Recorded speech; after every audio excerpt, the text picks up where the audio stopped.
Am I the asshole here for withdrawing as a groomsman at a wedding that my wife is not invited to? Pretty straightforward.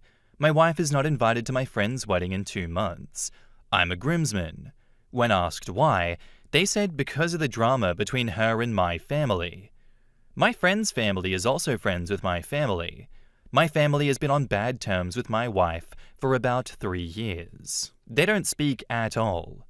They didn't want anyone feeling uncomfortable, plus they weren't sure where we would be at by then, implying we might break up in 2 months. My wife and I have been together for 6 years. In the comments, Outrageous Ad says, "Anything you decide will cause a problem. Go, and you will be there alone. What will people say? What will your wife feel? Not go, and you show loyalty to your wife and send a signal to all others. What will they think? If it was me, I would stay home with my wife. I married her, not the others." It's actually horrible of them to imply that you're going to break up. They don't respect your marriage at all. Not the arsehole. Not attending the wedding will show where your loyalty is. Why go to the time, trouble, and expense of celebrating their union when they are openly disparaging yours? Absolutely not. Take your wife on a mini vacay that weekend. Not the arsehole. They're choosing your family over your wife. I would reconsider the friendship. And I would reply, "I'm not coming. Maybe I'll go to your next wedding if my wife is invited." Say to them, "I definitely don't want anyone to feel uncomfortable, so I will be opting out of your wedding. Wife and I wish you nothing but health and happiness in your marriage, just like we've found in the 6 years and counting." Info. Are you not close with the groom, or is the groom strictly a family friend? Do you spend time with him with your wife? Not the arsehole. It's disrespectful to not invite a spouse to a wedding, incredibly so when you're in the wedding party. I'd consider this friend as chosen a side in your family drama, and if I'd been close, I'd consider distancing myself moving forward. I'm assuming you were a close family friend and not truly close friends, and that's why they had no problem treating your wife so badly. I wouldn't engage in discussion over it. Be direct and to the point that you need to step down and not attend as it was disrespectful to your wife, and then let it go. They may try and come up with reasons and arguments and involve others, but don't engage. Step down gracefully and just realize that friendship isn't whatever you thought it was. OP says, "I met my friend when he got a job at my family's business, where I also work, and the family friendship and our personal relationship grew from that." You assumed your wife would be invited because she's your wife, and your friends and her don't have a conflicted relationship. But your friend's employer is your family, and he is prioritizing here that relationship. Likely there was also pressure from both families on him to not invite your wife. Otherwise, I cannot imagine why her presence would be a problem for them. For you, however, it means that by attending, you're letting your family dictate the terms around your wife, even when it shouldn't be their business. And that's something that I'd never accept if I were you, both because of respect for your wife, but also as a principle. You'd be sending a wrong message if you went. OP says, "If it changes anything, he no longer works there." Well, then it does. It makes your friend a big dick. Why would you marry a woman self-confident enough to stick up for herself, but continue to keep your toxic family around you? I wouldn't go to his wedding at all for pulling this bullshit. I would tell your wife that you love her and take her on a vacation the weekend of the wedding. Make a goddamn statement about how much you love your wife and that you're standing by her. And now, on to the update. I was able to talk to the groom more today. He said they looked at my Facebook and saw separated, which I don't remember that ever being there. I'm not really a Facebook person. My wife doesn't have any status on there at all, but we both have pictures of one another. When I cleared it up by saying that we are not separated, again, we've been together for 6 years, he basically said he respected my decision and he is not angry. So she still wasn't invited. To answer some other questions, no, my wife is not insufferable. No, she hasn't done something egregious or cheated. No, she's not trying to discourage a relationship with my family. She encourages me spending time with them even when she's not invited. The bad blood is petty bickering, stubbornness, disrespect of boundaries, unreasonable expectations, reacting harshly, stuff like that.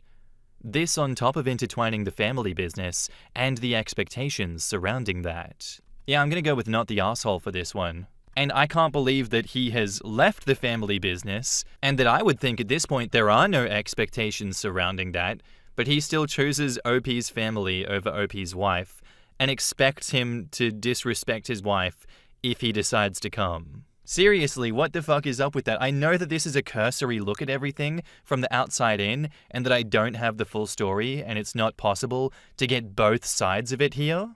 But why does this outsider that is not a part of the family think that they can force OP to disrespect his wife like that? I am fully aware that it's their wedding, their choice.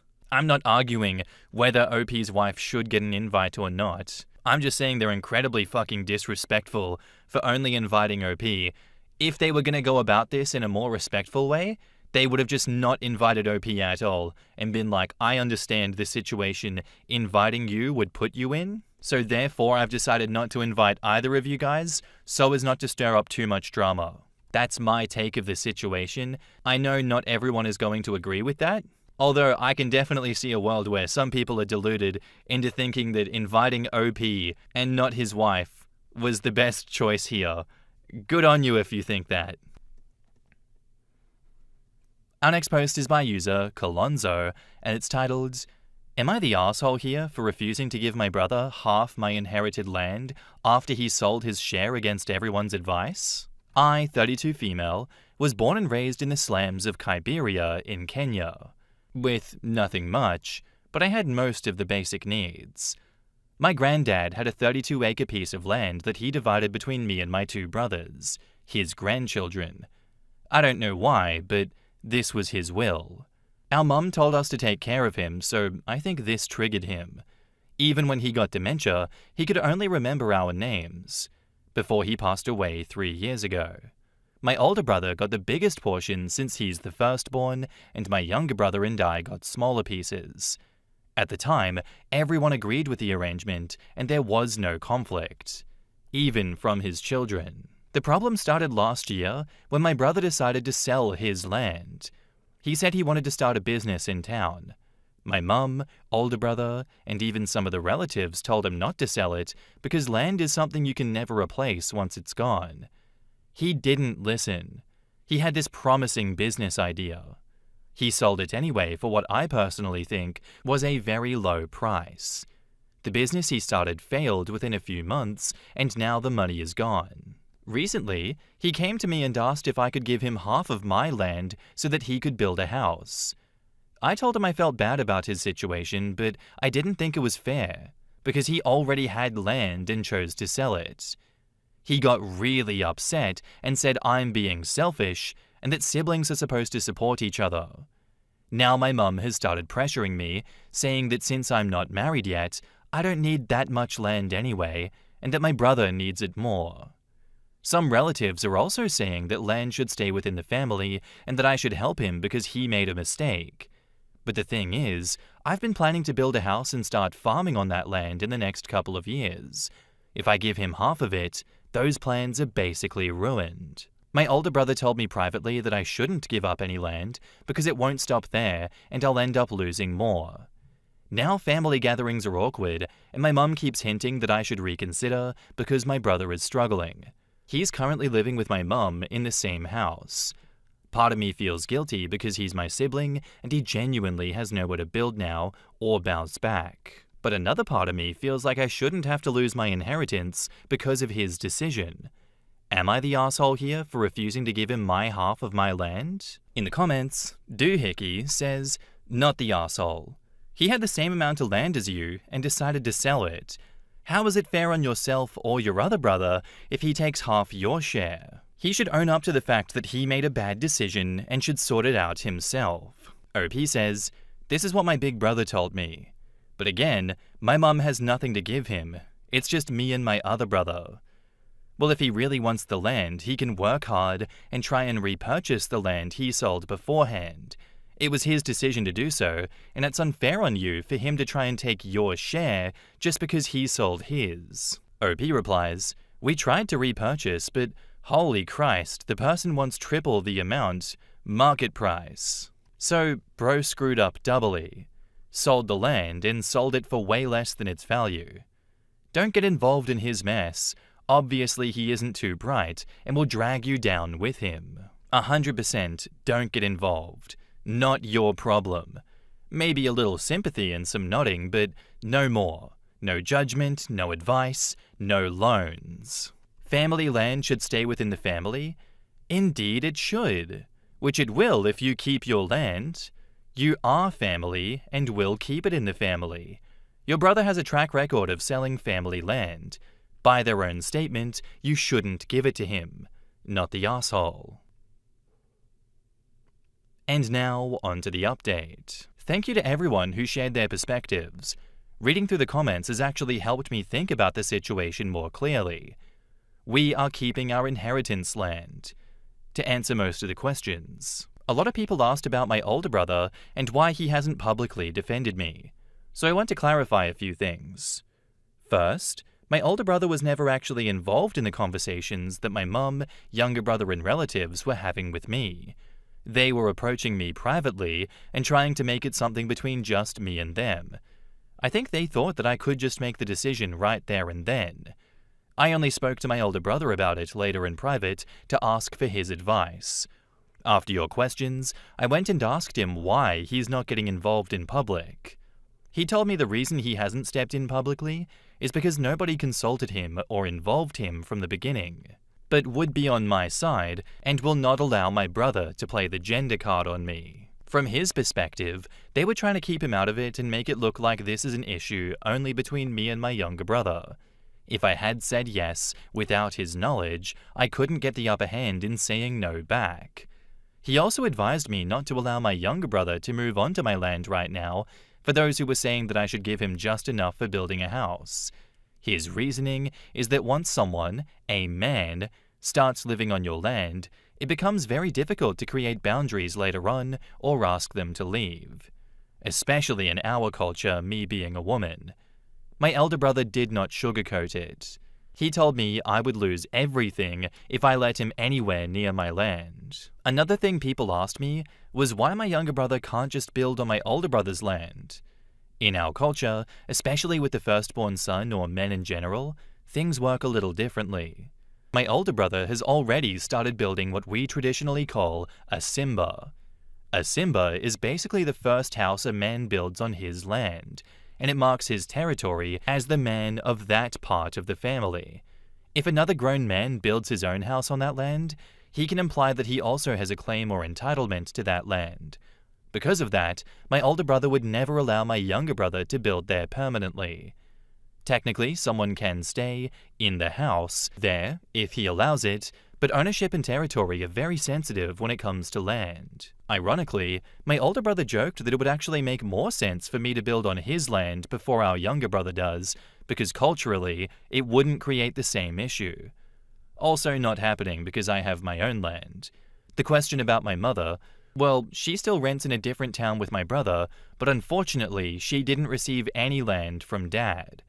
My big brother and I decided that we will be sending monthly upkeep and support from a distance. My mum works, but my little brother doesn't. So my brother will continue to stay with my mother until they figure things out. Also, for people asking about the legal side, before my granddad passed away, he'd already subdivided the land, and each portion had its own title deed in our names. That's why my brother was able to sell his land easily. He had a ready title deed. I too have mine. So legally, there isn't really any dispute about ownership. The pressure has mainly been coming from family expectations. For now, I'm still sticking with my decision. I feel bad for my mum and younger brother, but giving up part of my land won't undo the decision that he made, like you all said. It might actually cause more harm. Girl got to keep her inherited land because of online strangers. In the comments, Slow Bid says, "Not the asshole at all. And honestly, I'm really glad you listened to your gut on this. Your older brother is 100% right about not letting little bro even start building there. That once a man is on the land thing is brutally real in a lot of cultures. Your younger brother sold his land as a grown adult. Actions have consequences. Helping with a bit of money for upkeep is generous. Giving up your inheritance would just teach everyone that they can screw up and you will pay for it. Not just in cultures, but in a legal sense.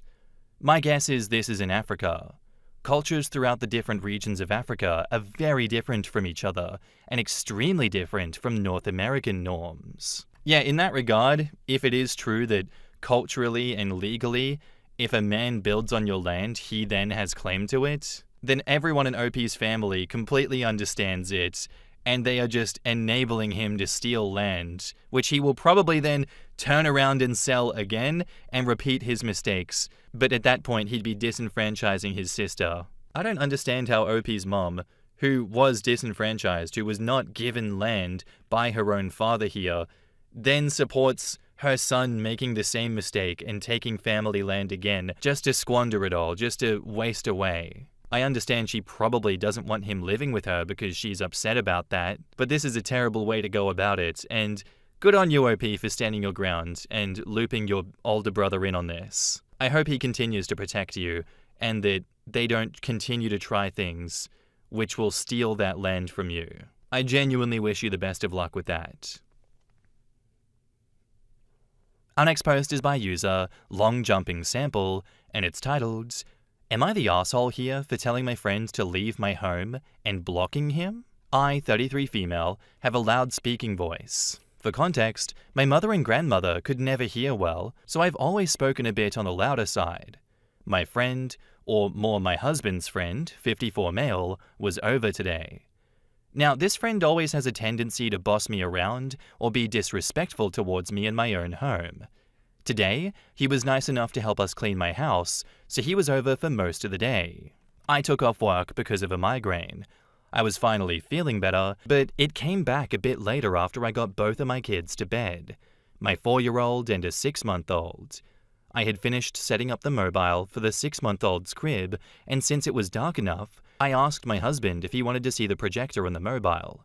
His friend asked if he could see it too. On the way, he was talking really loud, and I shushed him because it had taken me 2 hours to get the baby down for bed. He started yelling at me and said, "You do not shush anyone." When I said the baby was sleeping, he said, "I don't care. You do not shush any adult. Do you understand? Yes or no?" Which woke up my child. Where I responded, "No," and I told him that I was tired of him coming into my home and being disrespectful, where he then stormed out and slammed my front door. I'm fed up at this point, and I blocked him from being able to contact me. In the comments, Null Fisher says, "Not the arsehole in my opinion. From what I've heard, it's not easy to get a kid to sleep. So him continuing to yell and wake your kid up after you told him your kid was sleeping, especially since it took 2 hours to do, is super disrespectful. Also him saying, 'You do not shush any adult,' as if you yourself aren't an adult, is confusing." OP says, "It's not, especially since she's a premature baby who is no longer sleeping in the same bed with mummy. She's in her own crib." What does your husband say about his friend's behavior? OP says, "I haven't spoken to him yet. I'd straight up tell him that that man is no longer welcome near you or your kids. If he had a problem with it, then respond and that's fine, then you'll be getting a lawyer to handle things. No way would I stay married to a man who let his friends come in and scream at me in my own home like that. Not the arsehole. If you know he disrespects you, how has he been allowed back? Open and shut case." OP says, "You're right. I'm just way too nice of a person to be honest. Stop people-pleasing. Kick that guy out for good." Not the arsehole. And I have to ask, what was your husband's reaction? Did he back you up? I'm not sure he was there in that moment, but I imagine he must have had an opinion given it's more so his friend. OP says, "My husband didn't say anything at that time because the man stormed out. I'm not sure if he said anything to him when he took him home." Let me get this straight. He screamed at you in front of your husband, woke up your child, and instead of defending his family, your husband took him home? What? Back up to the post, there's a small update. Since it's being asked a lot, The guy stormed out. I don't know if or what my husband said to him. I have not asked. And that's it. That's the update that OP provided. Mysterious little story, that one. But I can't imagine it's going to go too well, given that the husband just didn't do anything about it. Didn't do anything about his friend. Just was like, I'm going to stay quiet on this one. This guy just had the most out-of-pocket, ridiculous reaction. But I'm not going to do anything about it. In fact, I'm going to drive him home and not even make him get an Uber back. Okay, OP, you might want to have a conversation with your husband and see what the hell's going on there. See if there is maybe an explanation for this at all. But I don't see there being a reasonable one. You're not the asshole, but holy hell, good luck with all of that. Our next post is by user FunnelFuss, and it's titled, Am I the Asshole? Peed standing up in a traffic jam. I am 26 female, boyfriend is 25 male. We got stuck in an insane traffic jam. Boyfriend was driving. We were at a standstill. Found out later that they had closed the highway. I had to pee really bad. Like bad. I saw that a couple guys had run to the side of the road to pee, and I decided to do the same. It was super open, with a few bushes by the side of the road. Really not much cover. I have a stand-to-pee device in my car, but when I grabbed it, my boyfriend got all weird. He said people would see me pee standing up and think I was trans. I said no one would think that. Plenty of women have pee funnels. And I also didn't care. I have no beef with trans people. He said I should squat, just to put his mind at ease. I said I didn't want to get my butt and cooch out on the highway in front of everyone or get pee on my shoes, and that I just wanted to be quick and clean. He said he didn't want people to look at the girl that he was dating and think she was trans, and that I should squat like girls do. I am dying by this point. I finally couldn't hold it in anymore, and I really didn't want to show the world my butt, so I ran to the side of the road and slipped the device into my jeans and just peed standing up with my back to the traffic. No one could see anything. It just slides through the zipper. But I guess maybe if someone was looking, they would be confused. When I got back to the car, my boyfriend wouldn't talk to me. He says I disrespected his feelings, but it was 100% an emergency. Am I the asshole? In the comments, Amazeballs Trippin says, Not the asshole. Your boyfriend would have preferred for everyone to see your ass and vagina than have a random stranger think his girlfriend is trans. He would rather you expose yourself for his personal gain. Get a better boyfriend. He also apparently thinks that it's normal for people to stare at strangers who are trying to pee in order to evaluate them and then analyze who they're with and their relationship. This has always been my contention in the bathroom debate. If you know what I'm using to urinate, then you're the problem, not me. Yup, especially in ladies' rooms. Which would you find more unsettling or startling? Walking into a public bathroom and seeing a man, or seeing a woman trying to spy on someone in a closed stall? I once had an old lady peeping into my stall. I wear big fluffy skirts, so she couldn't see anything, but she lingered, and I just stared back. Finally, I was starting to get pissed and needed to move my skirt to wipe, so I yelled, "My, what big, beautiful blue eyes you have!" And the eye disappeared from the crack. I heard the exterior door slam a moment later. Jesus Christ. Back up to the post, there's an update. To all the commenters asking, yes, he is an ex-boyfriend now. And yes, there were other red flags. Ditched the man, kept the pee funnel. I'm gonna laugh at him every time I pee standing up. As you should, OP. I think you're obviously not the asshole in this situation. And the more that I think about this, it gets me thinking, why is he overanalyzing the situation so much to the point where he's like, please God, expose yourself to the world. I don't want people thinking I'm dating a trans person. Can you imagine how embarrassing that would be if all these strangers around us that just want to get home think that I'm dating a trans person? They're going to think of me in the car when they see you peeing on the side of the road. Did you know that they're going to make those leaps and bounds in their brain? They're not just going to see someone peeing and go, huh, and then go back to that. No, definitely not. They're going to overthink like I am right now. Babe, please. As OP said, yes, there were other red flags, so this is probably just a straw that broke the camel's back kind of moment. And good. Good. What the fuck is wrong with him? Can we all just be normal for 5 minutes and not go into mental theatrics like this? That is a major overreaction from him to then give her the silent treatment. Freak energy. Not the arsehole OP. Thank you for the update. Anyway, guys, that's all I have for you today. I do hope you enjoyed the episode. If you did, let me know what you thought of it in the comments down below, and I'll see you in the next one. Bye.